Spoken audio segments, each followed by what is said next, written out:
Salam. Bugün nerik gelip biliyor musun? Bugün Uşak Üniversitesi'ne kıyıskaça sizi bolluğuna gezdirecek.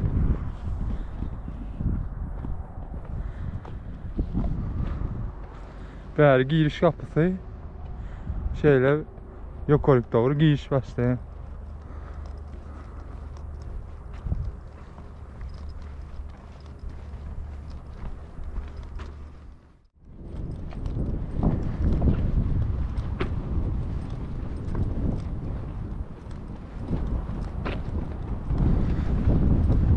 Beri şeyler ikiye bölünüyor. Bu haftalarda bir fakültetler var, bu haftalarda bir fakültetler var.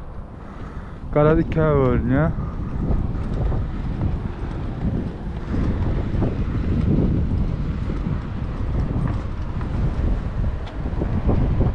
Terde kutular yaptırlar.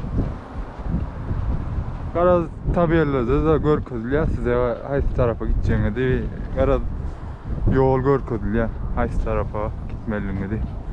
Mesela o hocalık fakültesi, spor fakültesi, onun medeniyet, kuruluşluk, injenerlik, son tebligat, sosyal fakültet, son talipler merkezi veya denmesi. Ben şu yolla gidip böyle ahlisine.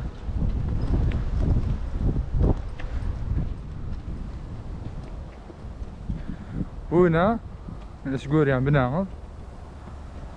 Rektörlük, üniversitenin rektörünün, onun garaj şu üniversitede bas muallimlerinin binası diyen yerler de rektörlük değil ya. Ahli dekanlar, rektörler ştayda oturuyor. Başka da koşmaça nemeler var aşağına. Erasmus ofisi, Çoğum English, her hili ofisler var aşağına.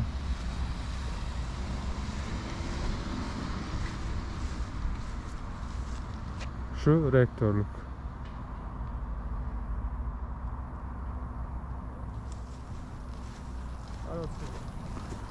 Sol ruhatımızda şu yol kitaphana doğru mertçe.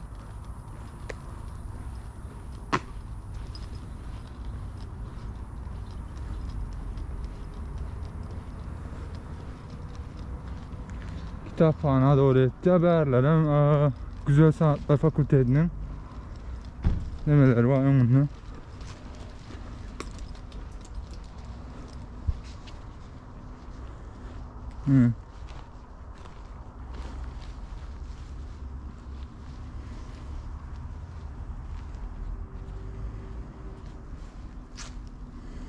Her hiç dünyada eserler var.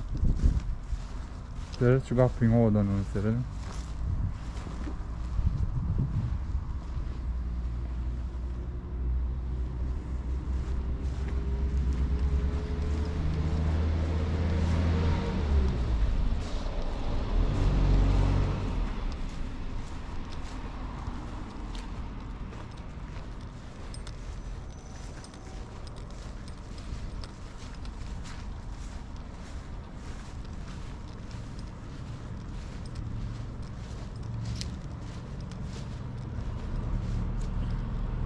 Yine Bərəm Güzel Sanatlar Fakültesi. Yani şimdi heykel, zat, çoğum English ve içinde modoçulukta adamma bölümü, her türlü şeyler var.